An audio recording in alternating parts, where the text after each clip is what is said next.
आओ विराज, आओ।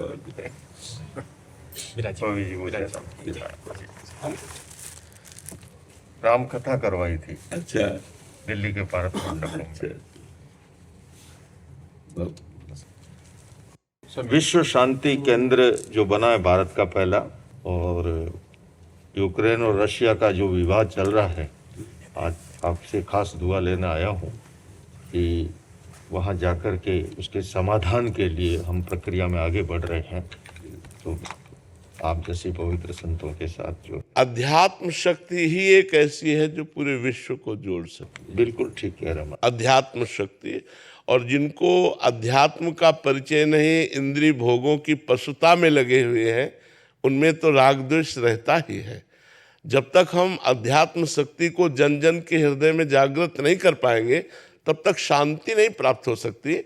श्रद्धावान लभते ज्ञानम तत्परा संयतेन्द्रिया ज्ञानम लब्ध्वा पराम शांति मचेरणादि गच्छति। आपने बिल्कुल ठीक फरमाया। रागा द्वेषा क्षयाम उपागत यस्य ब्रह्मा विष्णु व हरो जिनो व नमस्तस्मै। मूल तो राग देश का खत्म होना ही, तभी ही अध्यात्म का अवतरण। हाँ, और आज वस्तुतः महाराज जी जरूरत ही इसकी है कि धर्म को अध्यात्म से जोड़ा जाए। और जिस दिन अध्यात्म का अंकुर प्रस्फुटित हुआ, अशांति अपने आप खत्म हो जाए। बिल्कुल बिल्कुल जी। सुनते थे इतिहास में, बुद्ध ने घर छोड़ा, महावीर ने छोड़ा, आपने काशी पधारे, काशी से आप यहाँ पधारे, और जो आप गंगा बहा रहे हैं, इसकी जरूरत है। खासकर युवा पीढ़ी को जो आप मार्गदर्शन देते हैं जो अध्यात्म का, हमको बहुत अच्छा लगता है। क्योंकि हमारे देश के भविष्य यही है। जो नवयुवक बच्चे हैं वो व्यसन और व्यभिचार से ग्रस्त होते चले जा रहे हैं। अगर ये न संभले तो हमारा भविष्य बड़ा गर्त में जाएगा। बिल्कुल आपका ठीक कहना है महाराज श्री। मैं कहता हूँ कि जो हमारे शरीर में स्पाइनल कॉर्ड है, मेरुदंड है, रीढ़ की हड्डी है, समाज में वो स्थान युवाओं का है।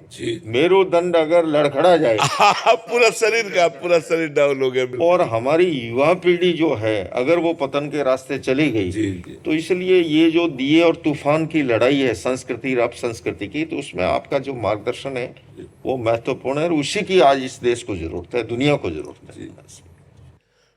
आप संतों की कृपा से ही जो यथा किंचित बोल पाते हैं, जो जिससे बन पाता है प्रयासरत है। आप मूल स्पर्शी बोलते हैं और ये बहुत बड़ी बात है। उसी की, उस तत्व की ही जरूरत है।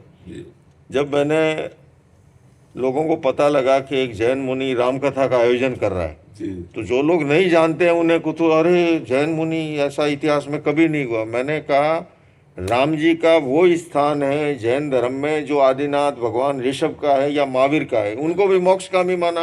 वो भी ब्रह्म है, परमात्मा है, ईश्वर है, भगवान है, कोई अंतर नहीं है। ये अंतर बाह्य है।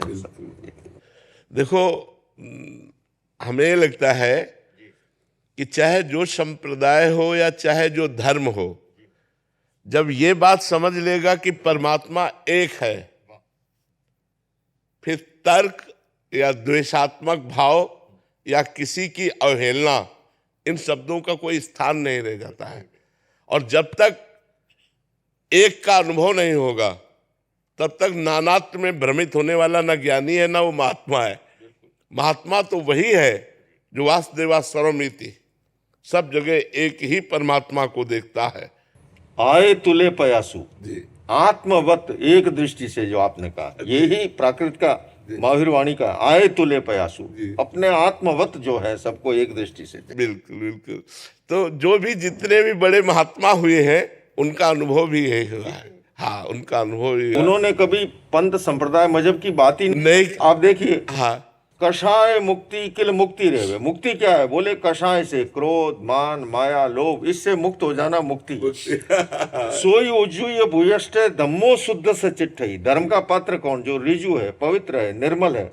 15 प्रकार के सिद्धत्व का वर्णन किया। तीर्थ सिद्ध, अतीर्थ सिद्ध, अन्य तीर्थ सिद्ध, स्वलिंग सिद्ध, गृहलिंग सिद्ध। उन्होंने कहा कि सिद्धत्व का संबंध न देश से है न वेश से है। हमारी भावधारा पवित्र हो, निर्मल हो, राग द्वेष मुक्ति हो, कषाय मुक्ति।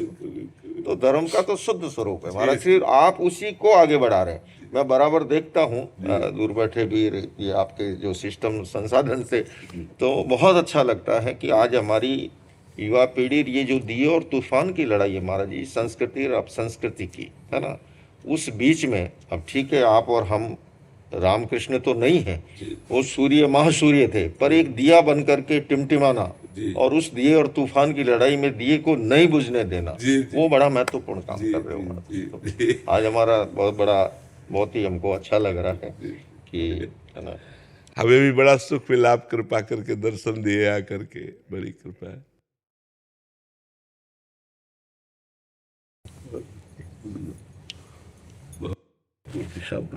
बड़ी कृपा की दर्शन दिया करके। सुतधारा और लक्ष्मी पापी के भी होए, संत समागम हरि कथा जग में दुर्लभ होए।